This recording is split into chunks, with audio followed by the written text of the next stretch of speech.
Yep. And so when you add to that something, when you have like a kid or someone who is impaired in some fashion, then it's just very, very natural for parents or for people to want to take extra care for it. They go out of the way extra, and it's Yep. out of love. It's 100% out of love. Yep. But they accidentally prevent that person from being able to learn these skills, learn these things that Exactly. they need to learn in order to be independent. Yep. Hello, everyone. Welcome to the Infinite Ability Podcast. I am your host, Nick Yerhart, and we are here to encourage each other to find our own unique abilities. Let's go. All right, everyone. My guest today is Ernest, and man, this guy is incredible. And I've been looking forward to recording this for a while, and I'm so excited. He's got some rules that I love, and I know he's going to share all of them with us, and it's going to be a great episode. So, Ernest, can you tell us a little bit about yourself? Sure. Ernest Ellender, my name. I grew up here in Houma, Louisiana, in South Louisiana, in Cajun land. My family was really big into education. I went to New Orleans for high school, Jesuit, and then I went out to California I did my undergraduate here also. Went out to California to get my doctorate in clinical psychology. Worked as a clinical psychologist for a while, and now I'm doing life coaching. And just 2 months ago, after working on it for about 7 years, finally published my first book called "This Is How We Heal That's from awesome. Painful Childhoods." So, yeah, just a Louisiana boy. I love it. And, your book name is so awesome. This is how we heal from our childhood. Because as a coach myself, I've realized that a lot of the things that people struggle with as adults actually stem from something that happened in their childhood. It's like every person that I have, you can dig that out of them, and then they're like, whoa. Because a lot of times you don't realize what that thing was, and it takes a bit to kind of figure out what it was. But then once the client figures it out, they have like an aha moment, and then they're like, oh, and then we can start to work through it. I don't like to say get over it, but work through it, learn how to cope and all that. Yeah, I think our childhood sets us up both for great triumphs and our strength, and then also a lot of obstacles that we don't realize, until we kind of can, like you said, put your finger on it and, oh, that's why. Have those aha moments. And sometimes after the fact and in hindsight, it just seems so obvious, many of these things. But I find a lot of the times people in their teens and in their 20s are so young and strong and just out there surviving that they don't slow down to kind of take inventory and look into these things. And then a lot of times in the 30s, they run into more difficulties and they start reaching out to people like you, offering the coaching or coaching or therapists and stuff. And then they get to have those aha moments, and it's kind of unbelievable. I love the idea of just removing this obstacle so that they can just shoot ahead forward and build on those strengths that they have, Exactly. Yeah. And that's actually a good way to put it, that they immediately shoot forward. Like, it's just like, boom. They're like instantly better because they realize, the problem. And yeah, it's incredible. Exactly. Some of these self-limiting thoughts, like, and I'll just throw out some of the chapter titles, some of the rules, and so rule number, let's see, I think it's 3. Traumalize or just that, traumalize. And traumalize are little rules that, as a kid, when you're experiencing something really challenging, a little young brain makes a little rule that kind of becomes subconscious, but it guides us. Like, oh, I'm not good enough. I'm not good enough.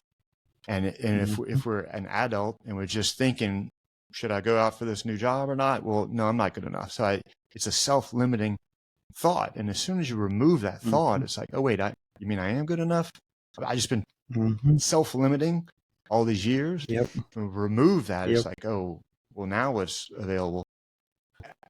Just the world is available. What's whatever you want to chase down and get. When we remove these self-limiting trauma lies, or yeah. Exactly. Exactly. So I know that you want to go through your rules with me and see what we can kind of uncover. And I'm excited to do this.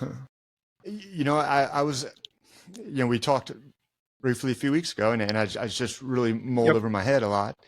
And I was hoping let's see, well, for one, for example, uh, overindulged parenting, overindulged dynamics is something that, if we wanted to Mm-hmm. define overindulged dynamics, is when I care for somebody and I will say or do anything to try to immediately remove any suffering of this person. And in doing Yep. so, if I hurry up and go in and take care of this kid and do everything for them, and it's out of love, then that person fails to develop skills and things that they can use to function independently. Yep.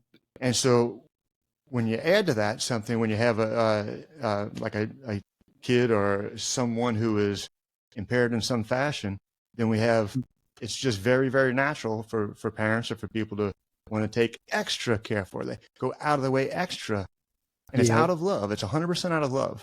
Yep. But they accidentally prevent that person from being able to learn these skills, learn these things that Exactly. they need to learn in order to be independent. Yep. And I was, you know, you were telling me you've going, just your journey has been really awesome to me, you know. And I was Mm-hmm. wondering, at what age was it that you decided you really wanted to be as independent and productive as possible? So I would say that would be actually around age 4 and 5, because at age 4, my dad asked me if I wanted to see if I could learn how to walk. Because, mind you, the doctor said that I would never walk. Oh, And okay. my mom, a young mother, she had me when she was 17.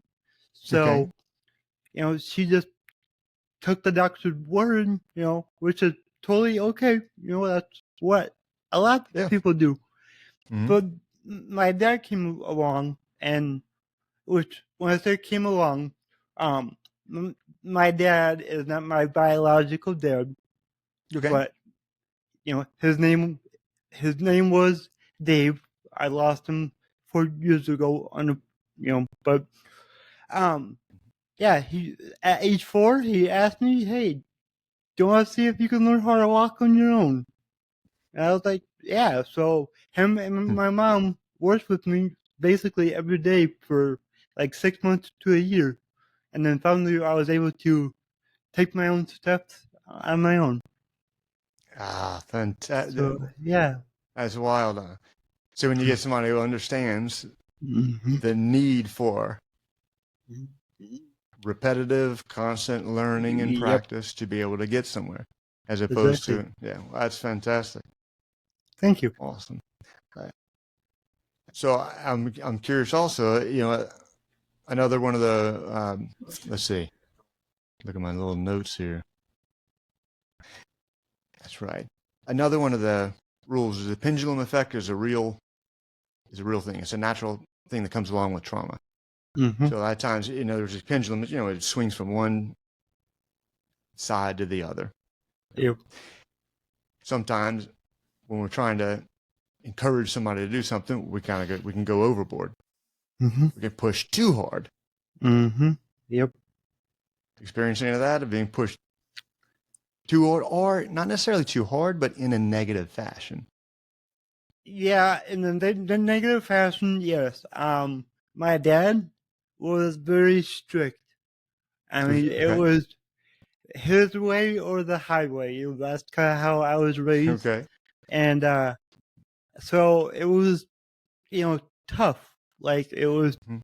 basically what I call tough love. I had chores every day on the farm, and Mm-hmm. I had to get them done. I grounded, like, so I guess for me, that's kind of what I went through, was just like the tough love side of that. And like, it was just, he always told me, don't let your disability stop you. Mm-hmm. Just figure out your own way to do everything if you have to. Because there's no Yeah, one way only to do things. There's many different ways. So I I see. I thank him for the tough love like that now. But at the time, oh man, as a kid, I did not like my dad a lot of the time. But Yeah, at the end of the day, we loved each other a lot. So that's one of the things. I don't know. I think you said you work with parents hmm of special needs kids, huh? yep. That's one of the things you do coaching wise. Yeah, that's one. So I've only worked with like a couple outside of coaching. I Mm-hmm. haven't actually had a parent as a client yet. Okay. My clients so far have had special needs themselves. So, Okay. so yeah, when you're a coach, you just kind of whoever wants your help. If you can help them, you help them. You know, Yes, and this is where again my brain just goes. Just when you said you would like to work with parents, exactly. Yep. and that's where it's really exciting to me in the sense that you're in such a wonderful position, having hmm experienced what you experienced and having learned all these different things, and Yep. to be able to help parents to understand that fine line between overindulging, doing everything hmm for them, and hmm then staying away from the pendulum effect, which is a natural hmm part of trauma world, natural Yep. part of, and that's pushing too hard. That Yep. there's Yep. an old-fashioned sense of tough love hmm that's kind of old-fashioned. Lots of spankings and that kind of stuff, and Yep. and then a lot of the time, maybe in the last 30, 40 years, a lot of the parenting has gone to the other end of the pendulum, which is too overindulging and too permissive. I agree. Yep. So in that rule, the pendulum effect is a natural effect, a natural response to trauma. We Yeah. look for trying to be in the middle of the pendulum where we want to Yep. have the same effect of having the child learn these skills. hmm But we'd rather do it through a lot more like positive rewards and goal setting and Yep. uh, things like that. Yeah. And I would like to say, like, my parents. My mom was on the one side of the pendulum, and my Mm-hmm. dad was on the other. So I guess between the both of them, I kind of met in the middle. you know. Outstanding, So yep. outstanding. Yep. Let's see. One of the other ones that really came to mind is one of the other rules is, hmm let's see, uh, we're responsible for the decisions that we're aware of. All Ooh, right. that's a And the good one. concept of that, when we're coming from childhoods where there's a lot of stress and whatnot, very oftentimes we're just not aware of things. And so as we become aware of them as adults, it if we choose to follow that rule, then we have to hold ourselves increasingly responsible for that. hmm And in this context, that one came to mind when you were telling me afterwards, when thinking about your story, just because after your after your father and your mother showed you that you're capable of more than the doctor had said you're capable of, Yep. at that point, after they've shown you that potential, hmm from then on, if you choose to follow that rule, it becomes your responsibility to It keep does. doing that, to keep pushing that boundary. Yep. So I didn't realize it was at 4 years old that you first started to decide on that, to follow that rule, which is I will hold myself responsible for doing more than people said that I could do. Yeah. What was an And example of a little bit older, something that people didn't think you'd be able to do, but you did it anyway? Well, we'll start with when I was 15 years old. I wanted to get my driver's license. Oh, Now, mind you, my dad bought me my first pickup when I was 11. We lived on a farm, so farm life, yeah. I had a truck. I drove it all the time. So I knew how to drive. But when I went to start taking the classes, I had to go see doctors to get approved. Okay. Neurology doctors, Mm-hmm. brain doctors to see if I was, capable of driving, if I had the reflexes and all of that. And, Yes. that was a struggle, a Mm-hmm. big struggle. They didn't want to approve me, you know, because my hands don't work the greatest, but,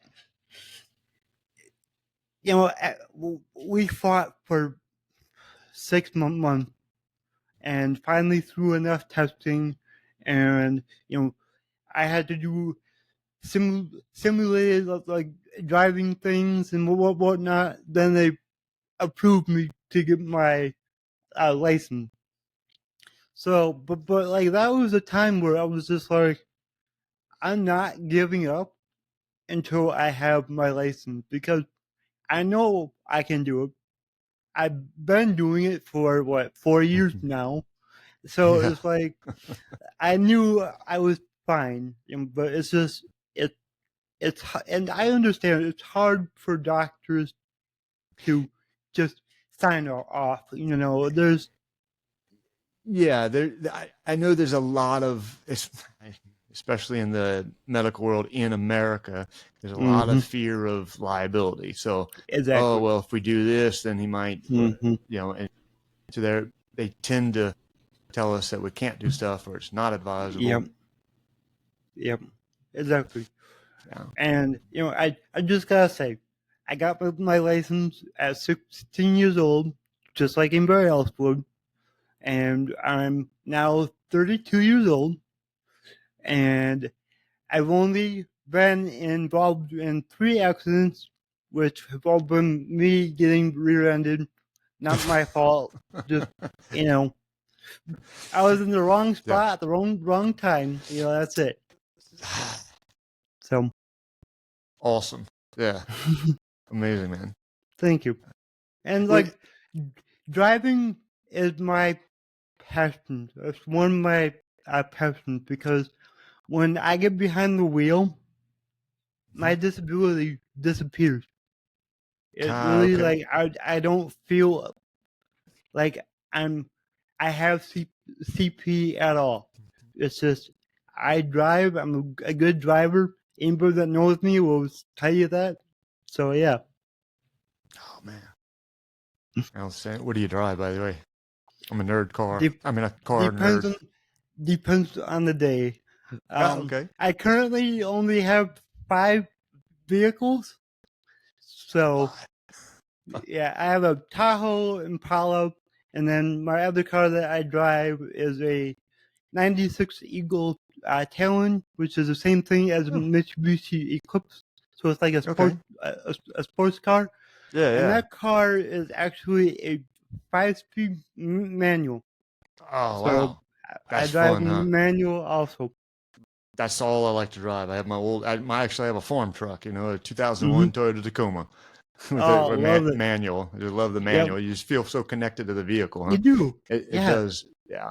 yeah, yeah. Ah, man, that's awesome. Yeah. Thank you, thank you.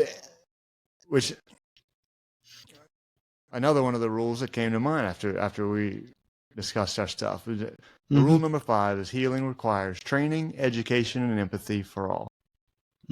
And when we Mm-hmm. get into special needs populations that you work with, that's where there's so much room for education, not just the formal Yep. stuff, Mm-hmm. but practical stuff.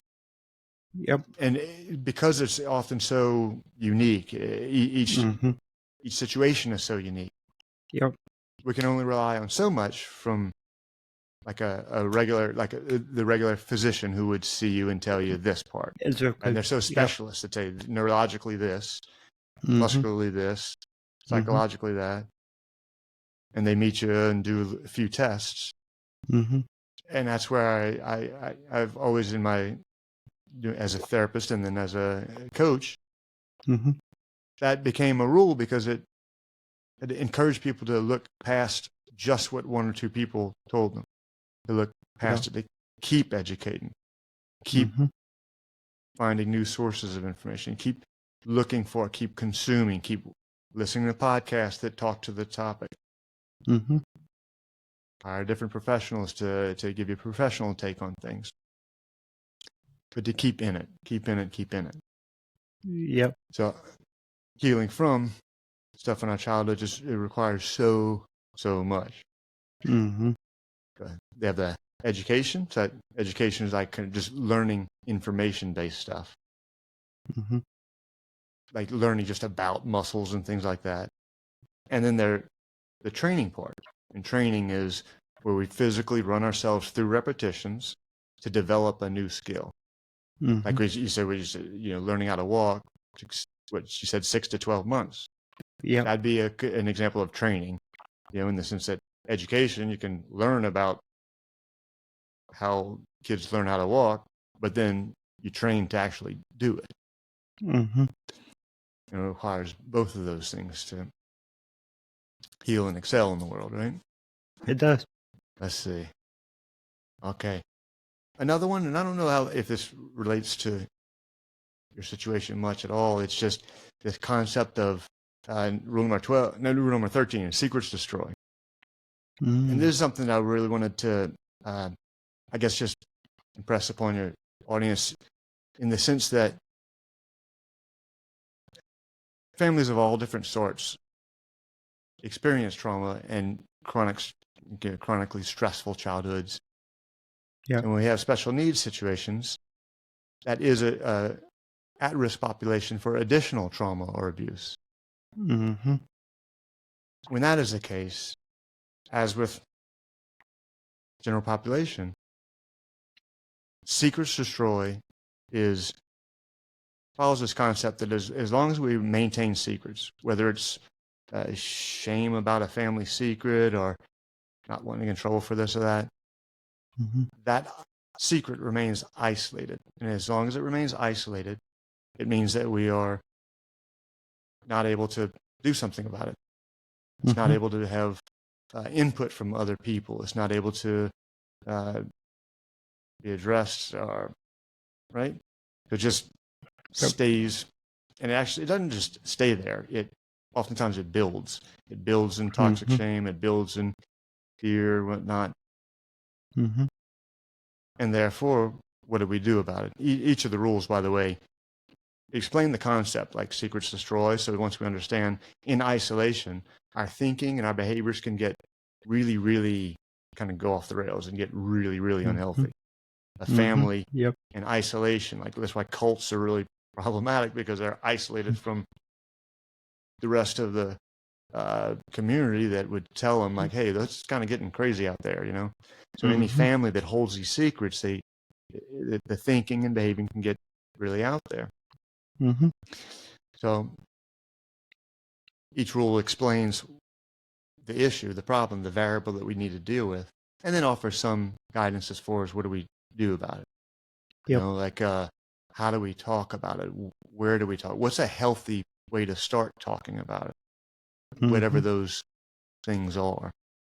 And I'm wondering, in the special needs communities, what are some things that people are kind of afraid to talk about, or kind of taboo, or that they don't want people to know about, that are very healthy to actually talk with someone about?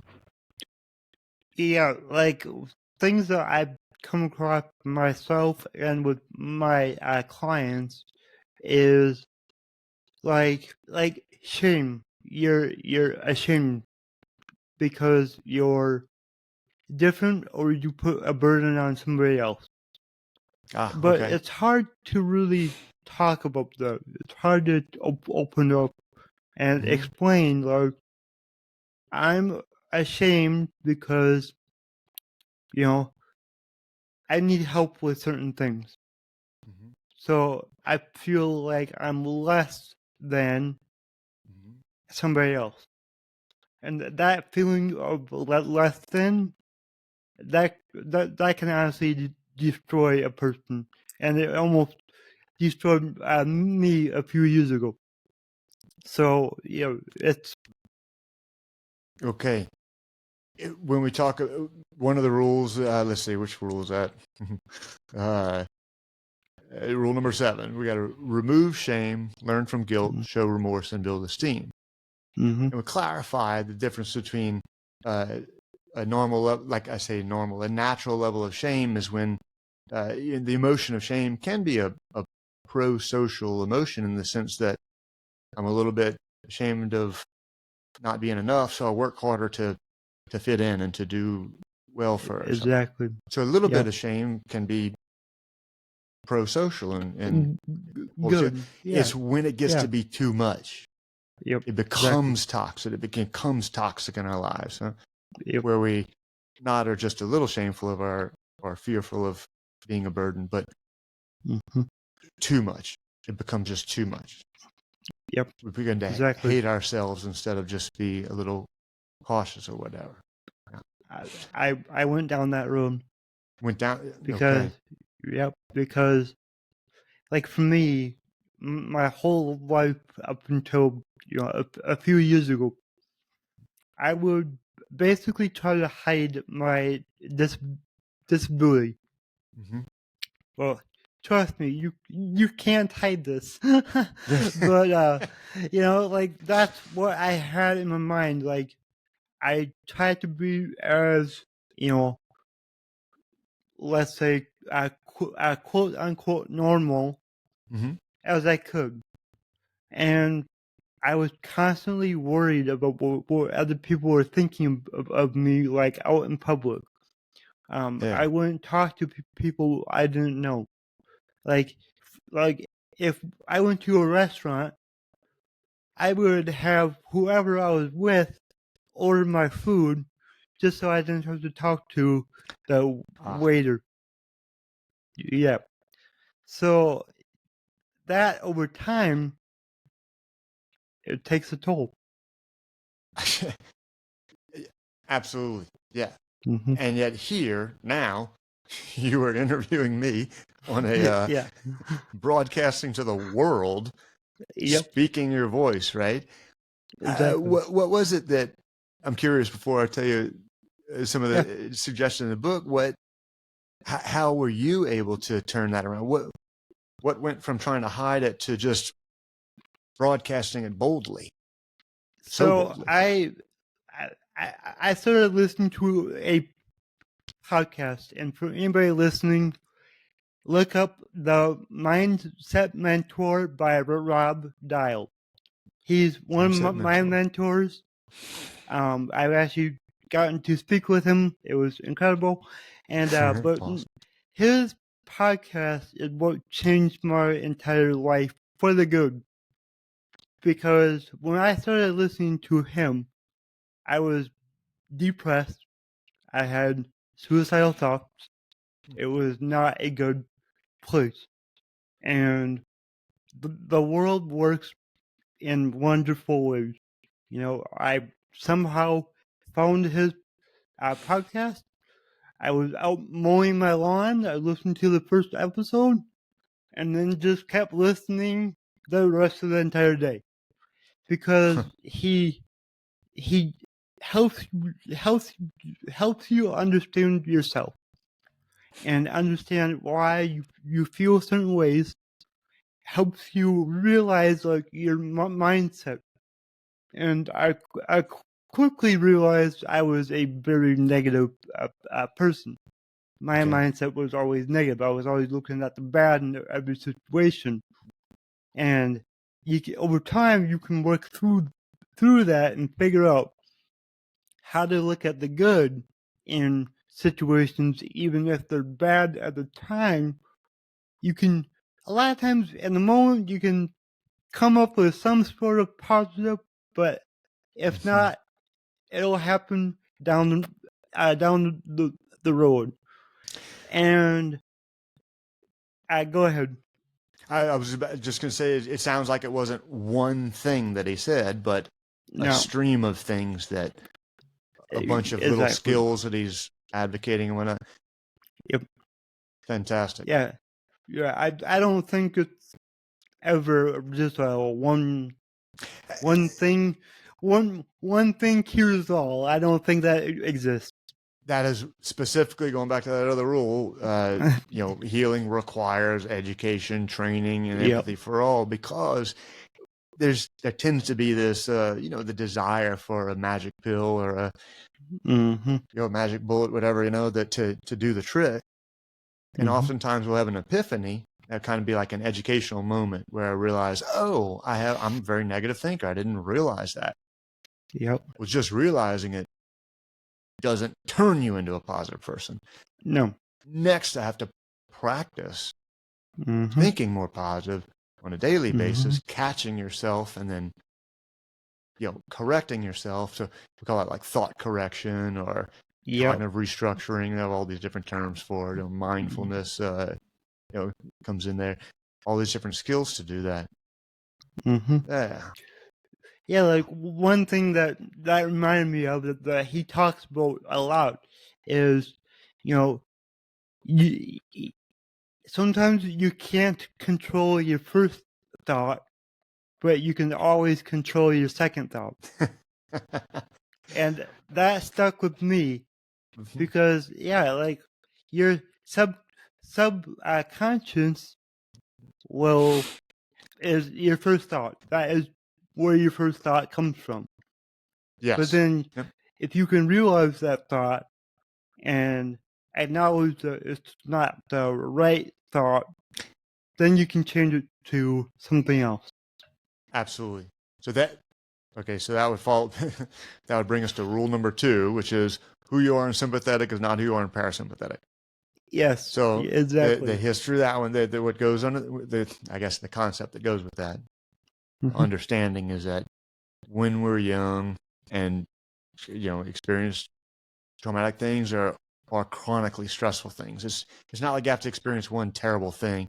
It might be like just a rough divorce where there's a lot of separation anxiety for months or years. Then that causes the body to remain in a state of kind of chronic anxiety, a chronic, not quite panic mode, but in consistent fear mode.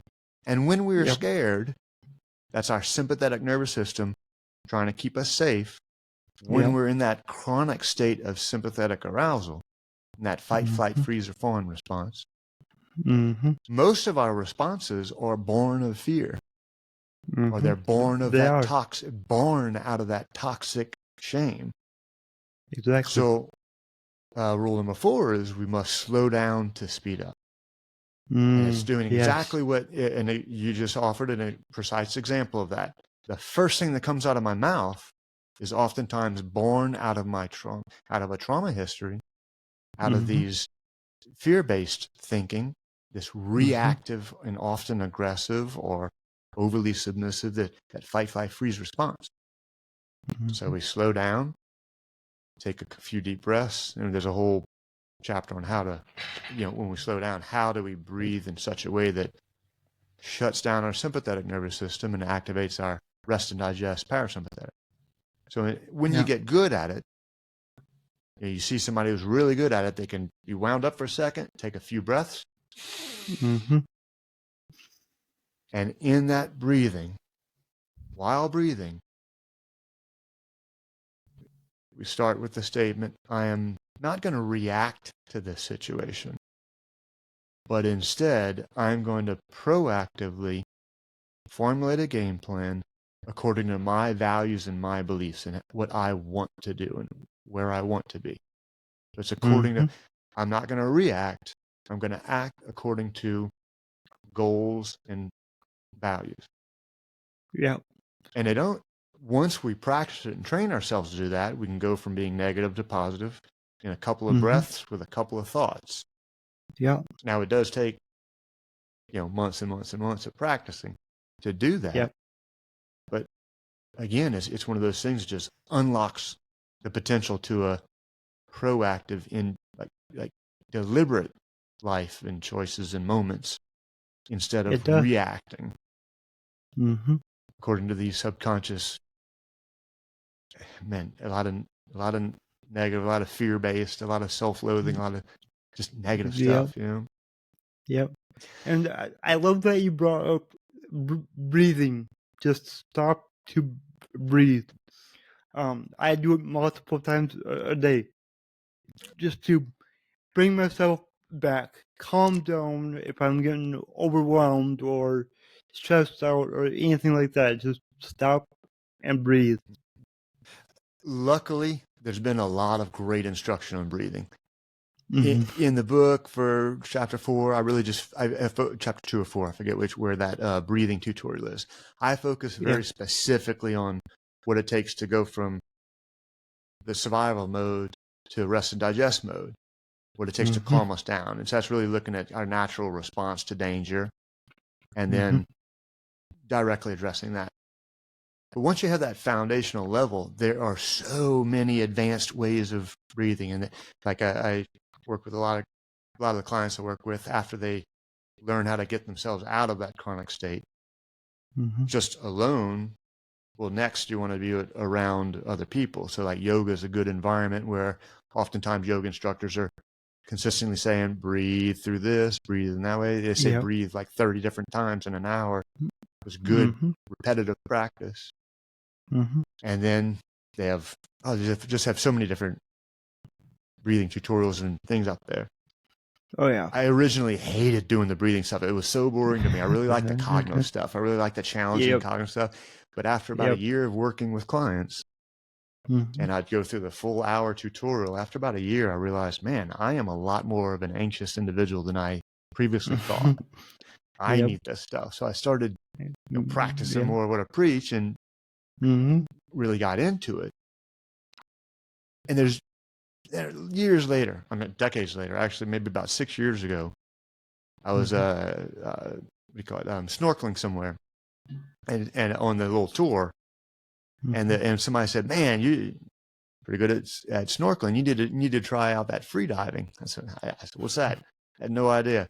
So I said, no. I looked into free dive and it turns out, man, it's this whole world of super advanced breathing methods and learning the science of the body.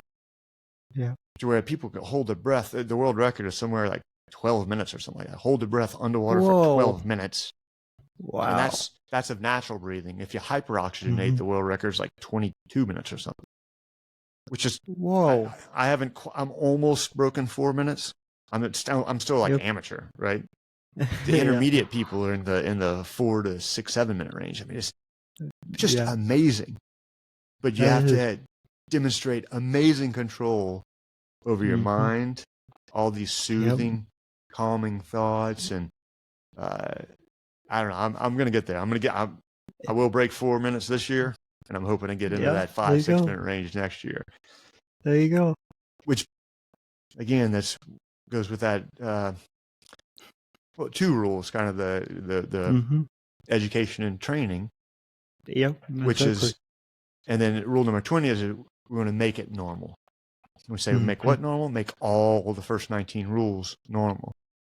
Make it a Mm-hmm. normal thing in your life to constantly seek out education and training environments that Mm-hmm.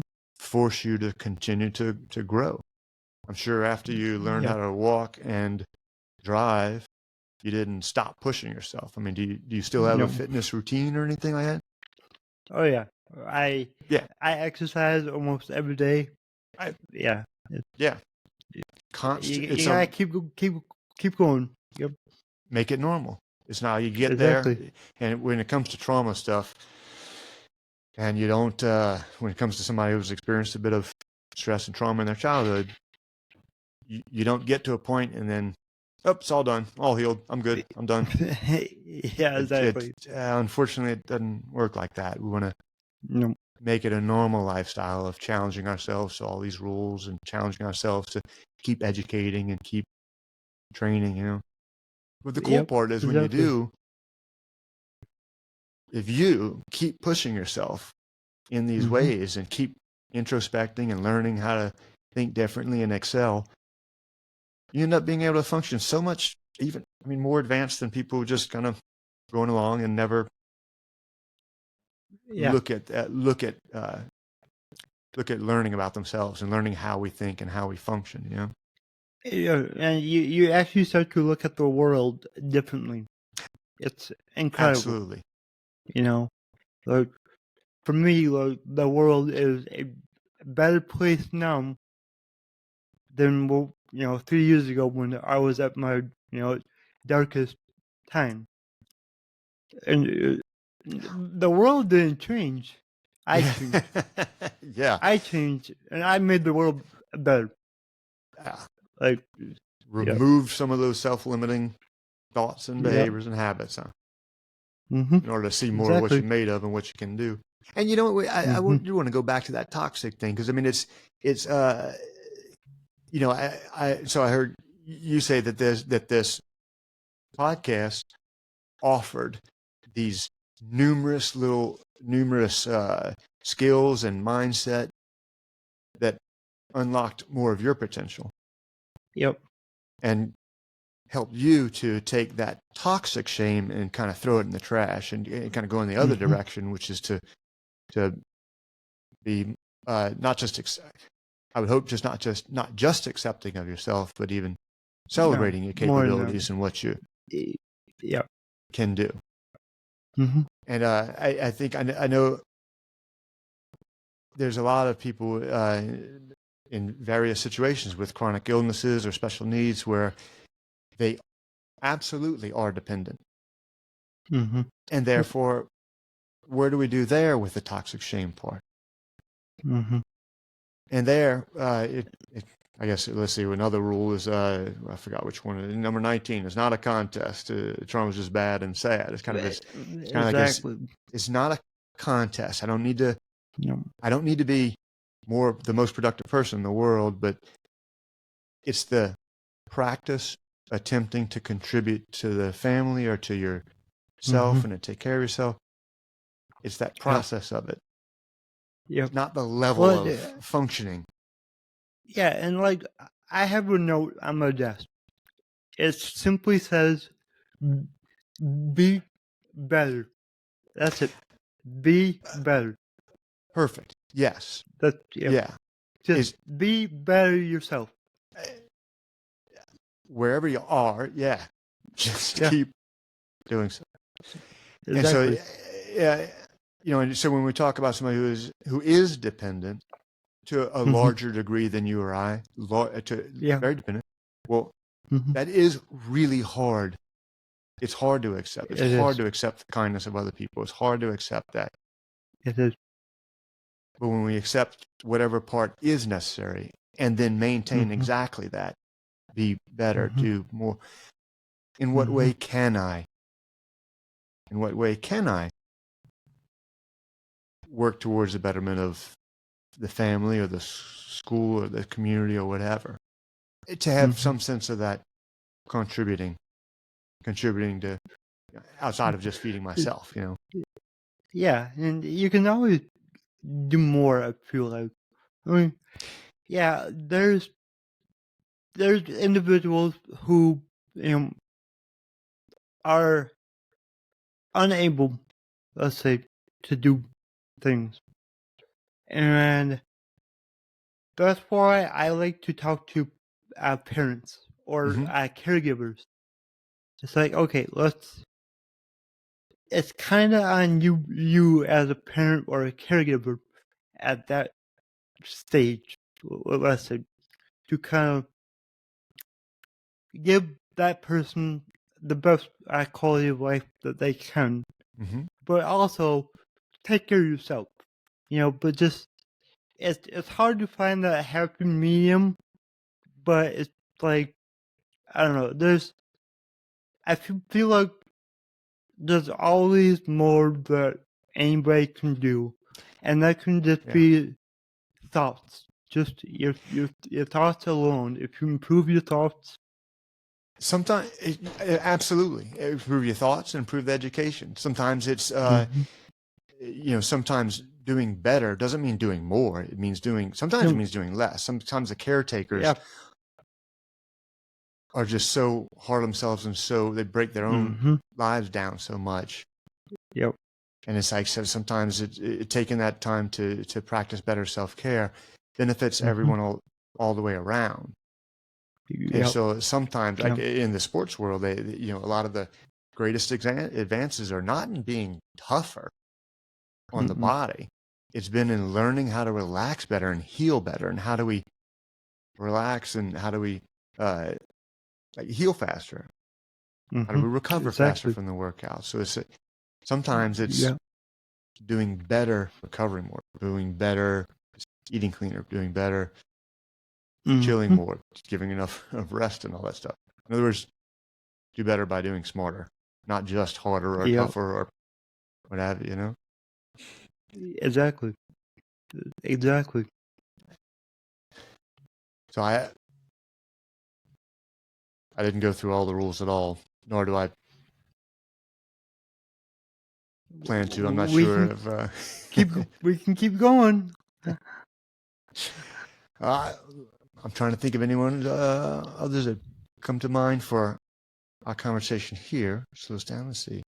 Yeah, just right after what we just said was rule number 8 is practice treating yourself in a self-loving and self-respecting fashion.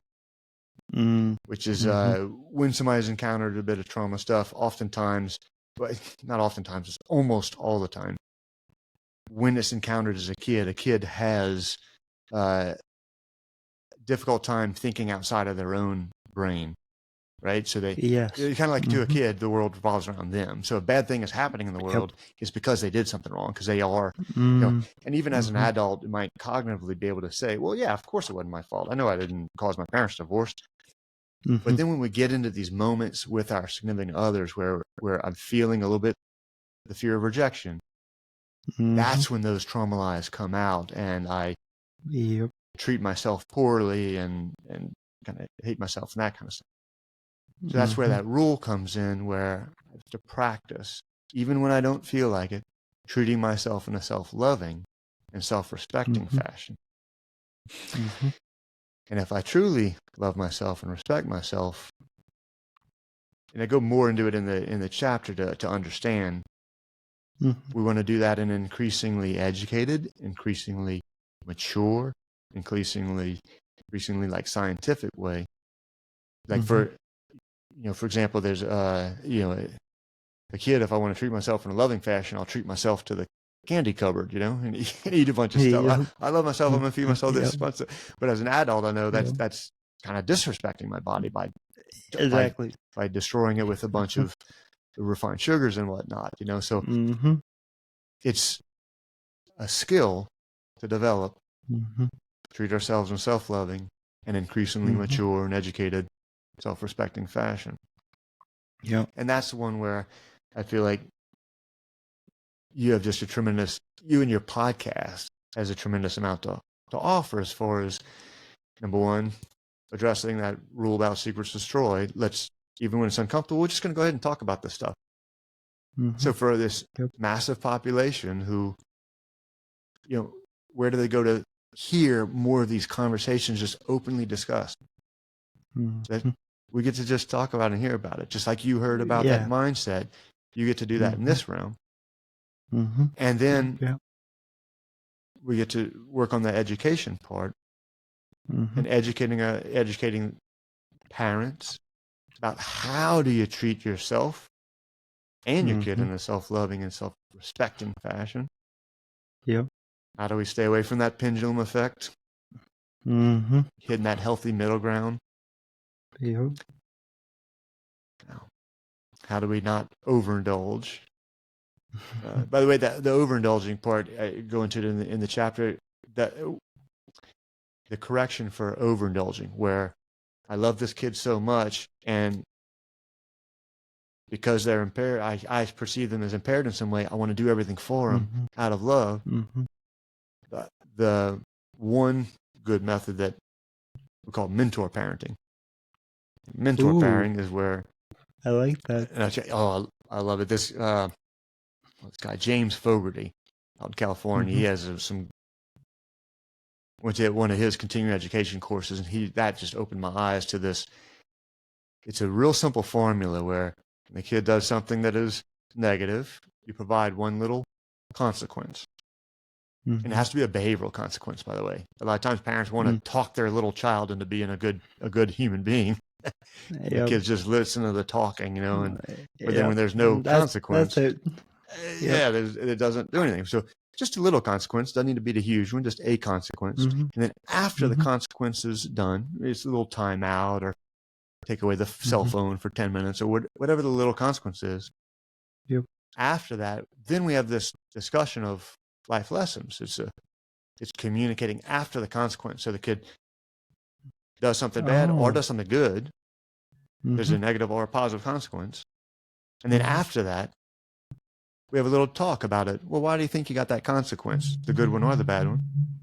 And why do you think that'll set you up to be a good adult, a good, strong, functioning, independent, healthy, happy adult? So the mentor part is both parts of that, offering natural consequences to somebody's behaviors. Like if you just don't try, okay, well then you're not going to get this. But when you do try, here's the reward. That's the natural consequences.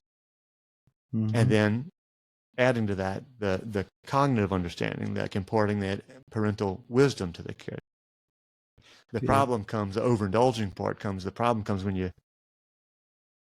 have a hard time, when parents have a hard time offering that discipline.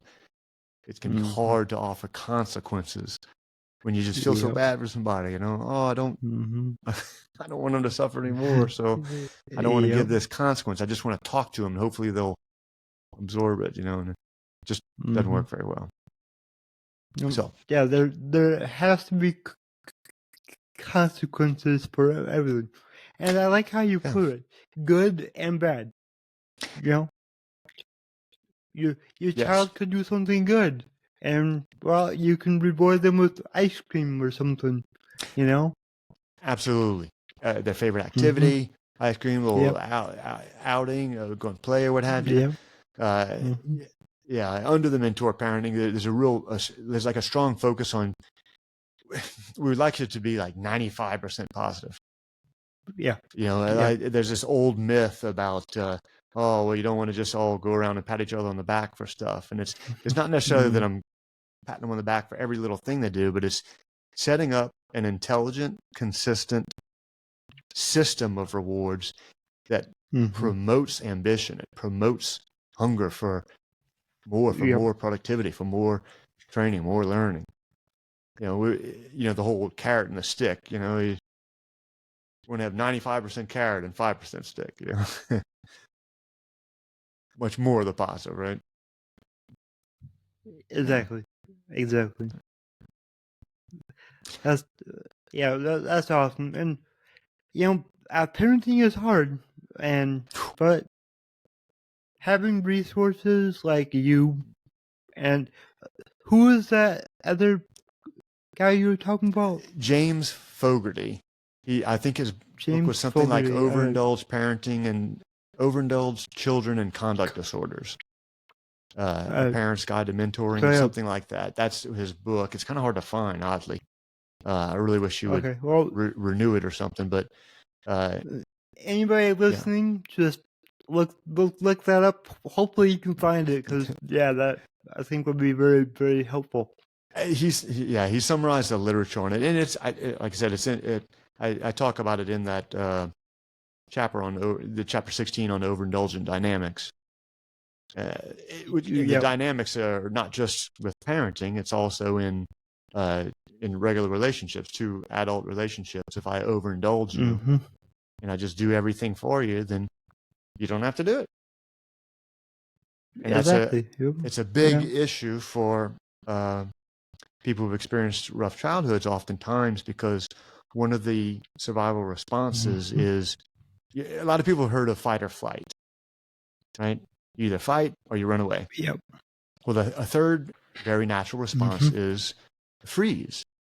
When we're in a moment of panic, we freeze. And if you freeze consistently throughout childhood, you begin to enter into these what they call dissociative states, where you mind kind of dissociates from your body. So the freeze response often leads to a lot of dissociation in adulthood. So we have fight, flight, freeze. But then there's a fourth one that's more recently been discussed or studied, which is called fawning. And it's actually very, very common for kids who were raised in very dysfunctional or rough families, because a child really doesn't have the opportunity to fight. They're not going to successfully fight adults in their own home. Flight doesn't really work. They can't run away because they're a kid, so therefore flight doesn't work that well. Freeze, you can only freeze for so long. And so fawning oftentimes becomes the default survival method for kids raised in in these rough family situations. So as adults, they fawn, and fawning is when you kind of very submissively or cater to the scariest person in the room, or the most powerful person in the room. And in childhood, that might be whoever is the most violent or the most manipulative or whatnot. But then as adults, these survivors will select a significant other, their husband or wife or partner, and on accident they fawn and they cater to that person's every little whim. They overindulge that person on accident, out of love and out of desire to dote on them. But then it ends up causing problems. You give, and you teach the other person to just take. And then you can't help but feel resentful. No, eventually you start developing resentments. Oh, yeah. And resentment is, in my opinion, that's one of the most toxic traits, I think. It's absolutely. Especially when they're not following the secrets destroy rule and keep it secret until the resentment builds so much that they don't say, hey, I don't like that. They explode. I can't believe you've been doing that to me for 3 years. You're like, whoa, wait. Exactly. I didn't know you didn't. Wait, what are you talking about? So a lot of the clients that I work with was just teaching them how to treat themselves in a self-loving and self-respecting fashion, which is basic self-advocacy. Just speaking up. Hey, I don't like this, or this doesn't work for me. That doesn't work for me anymore. I want this, not that. Just speaking up. And so often their spouses or significant others were completely open to it. No problem. They just didn't know. That person, their partner, was so full of toxic shame that they did not feel they had the right to speak up whatsoever about these things that have been just building resentment for years and years. Yeah, and that's kind of a problem we all face, because I feel like 99% of the time we are afraid to speak up because we think the response is going to be 100 times worse than it actually is going to be. Yes, and unfortunately, a lot of people who grew up in these environments, a lot of these kids, they learned for a fact that when they spoke up, they caught beatings and they caught these rough consequences. And so, I see it as whatever. Let's say a kid is raised in a healthy enough family, then he has a natural response to whatever happens in life. Well, when you've encountered a lot of trauma in the childhood, I think of it as whatever the response is, the reaction is like kind of ramped up on steroids. So, if I feel a little bit of shame, or somebody who's experienced a lot of trauma in their childhood feels a toxic level of intense shame, it's ramped up on steroids, So when somebody is a little bit scared of speaking up for himself, someone who's experienced trauma in their childhood and their brain, their young brain remembers, when I speak up, terrible things happen. Well, then they're really terrified to speak up as an adult. And it often does take some environment like a therapist or a coach, a trauma coach, or life coach that is able to help with this process of very slow and small steps. Start speaking up. Yep. And once you start speaking up and you see the other person's response to it, like you said, 99 out of 100 as adults, the person's response is really surprisingly wonderful or whatnot, Exactly. But Yeah. and sometimes it is not a good response. But even that's important. When they finally speak up, Yep. hey, I've been paying all the rent for 10 years now. Would you mind paying $10 to add to the rent? What? I can't believe this. And they leave. Well, that's very informative, Yeah. It's very important. So Yeah. as we learn to speak up, It is. we also have to learn how to get outside of ourselves and see what the other person's reaction is. Is it respectful and loving, or is it disrespectful and selfish? So the self-advocacy thing it's a complex skill that It is. kind of like you were saying with that. Go ahead. And what I've learned is you need to be mindful of the words you use and in what order you use them. You have to word it the right way, otherwise it can be taken in a totally different way. Communication is difficult. It's something that I'm constantly learning about. Constantly, I'm so obsessed with communication lately because I realized I'm not a great communicator. I wasn't. I'm better now, but not where I want to be. And I think communication is something that you can grow your whole life. It doesn't have like an end goal, but I'm looking to improve every day. Absolutely. And yeah. I have in my book, there's a communication cheat sheet, right? And it just goes, and instead of it being like simplified, I kind of went the other route and made it intentionally step by step, very precise. Listen actively, 1, 2, 3. Summarize, 1, 2, 3. Acknowledge, boom, boom, boom. Those are the receptive phases. And then the expressive phase, and what do we put it in what order? Because it really makes a difference. Like, when we go to express ourselves, we throw out our emotions first, then the thoughts, and then the goal for relationship, and then precisely what we want.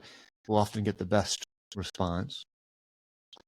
And then once we get practice at just following those steps, next is the meta skill of managing our own body language while doing those steps. I can do those steps, but if I'm tight and you can hear the anger in my voice and see it on my face, then even if I did the steps all perfectly, the other person is reading my body language and is responding to that instead of what I'm saying. So we have the step-by-step skills.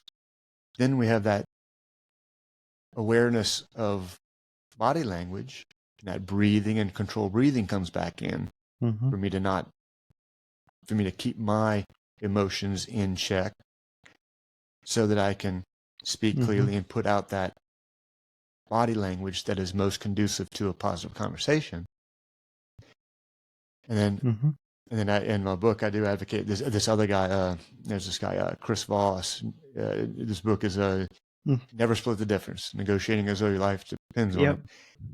Once you have it's a great book. Once you have the skill of this basic communication cheat sheet and the meta skill of maintaining your calm and self-awareness in these difficult relationship conversations, well, the next above that are these advanced self-advocacy skills or some of which are presented in Chris Voss's book about, which is kind of funny because it's about, he was a hostage negotiator for the FBI, right? But his goal was to establish a relationship with the hostage taker, establish trust and mutual empathy, and then have an outcome that is the least amount of violence possible. Well, what a great goal to have in a between two partners or a relationship or two spouses. We want the least amount of violence or damage done. We want mutual empathy. And we want to help each other out as best as we can, in spite of the fact that we're having difficulty about this issue. So yeah, communication it's not just communication. A lot of times I used to think of communication as communication and negotiation as trickery. But it's not. I think of it as engagement. How do we engage with other human beings? You know, moving our lips is one way, but that's just a tiny part of communication. It's body language, the words, like you said, the order that you put the words in, and then these advanced self-advocacy things that are all about deeper and deeper engagement with the people that we want to be in wonderful relationships with. And that's a lot of skills. Oftentimes, when kids are raised in some of these difficult environments, they're just not taught these communication skills or these engagement skills. They weren't modeled. They weren't taught. And so where do they learn them?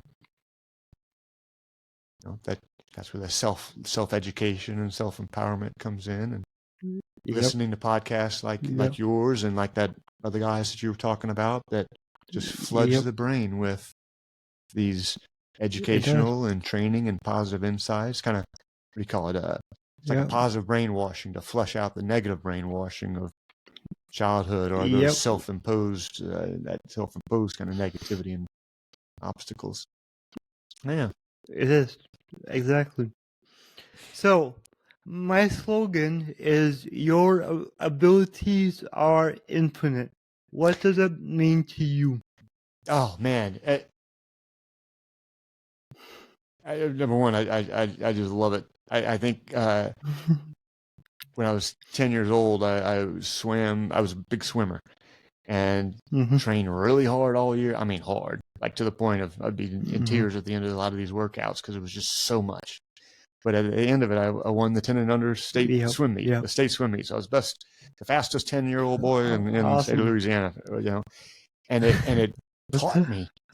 It taught me, number one, if I put my mind to something, I can do it, which is huge. It's good. That's what comes to mind when you say infinite abilities. Yeah. It's amazing what anyone can do. It's mind-boggling what we can do as human beings. It's mind-boggling. And then the next step is, it becomes to me is like, well, where do I want to aim that? What do I want to focus on? Is it relationships? Is it financial success? Is it a business or whatnot? You know, I love that concept. It's infinite abilities. It's beautiful, man. And it's just very true. Yeah, exactly. And your response was beautiful, like incredible. Thank you. So, do you have any last words of wisdom? Oh my goodness. To those who have experienced a lot of rough childhoods, I think it's you know, we have to find places, find people that enable us to talk about absolutely everything. Find that guidance that assists us with getting on this path, this lifestyle path of addressing these things, learning how to love ourselves, accept ourselves first, and then love ourselves, and then thrive. You know, it's just don't stop. Keep listening to these types of podcasts. Keep reading. Keep hire professionals when you have the resources to do so. Sometimes you can hire a coach or therapist and just go to 3 or 4 sessions and say, give me some stuff to work on, and these little investments, and then you know that'll get you a year's worth of challenges, and then you come back. You know, it's adopt that lifestyle of constant self-challenges, self-challenging, self-empowerment, self-improvement, and you'll be amazed after 3 years where you'll be. You'll be amazed where you are in 5, and in 10 you just you won't you'll remember that where you were, Yep. but it'll just feel like a different reality. So it's Yep. possible. It's there. Yeah. Yep. The best investment is investing in yourself. Absolutely. Yes. Yeah. You make your best, make yourself the best, and then that makes you into the best producer of good. You can do more good for the people around you once you've invested in yourself and built your own skills up, your own happiness, your own education, your own like skill sets. You become more valuable to your family, more valuable to the community, more valuable, Yeah.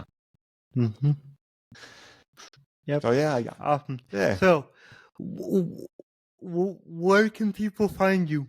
Oh yeah, thank you. I forget about those parts. Let's see. My website is ernestellenderphd.com.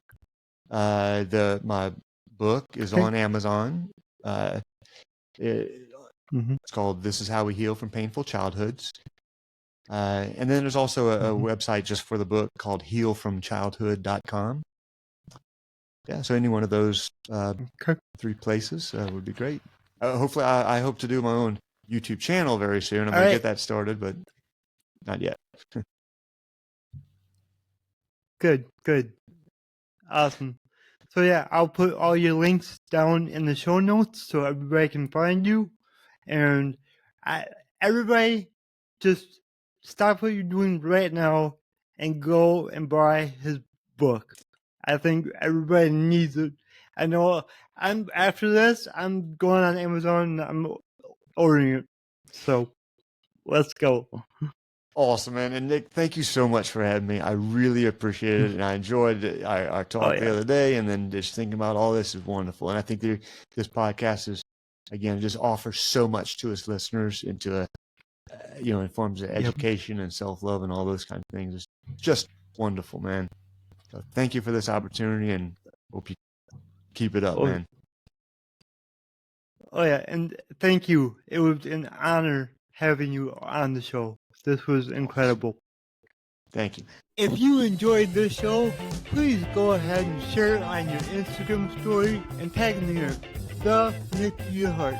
Also, go ahead and share it anywhere else that you see fit, because the only way that I can grow this is by you guys sharing it. I don't sell anything on here. I don't have any sponsors, so let's just get it out there by word of mouth and help more people. Alright, everyone, remember, your abilities are infinite.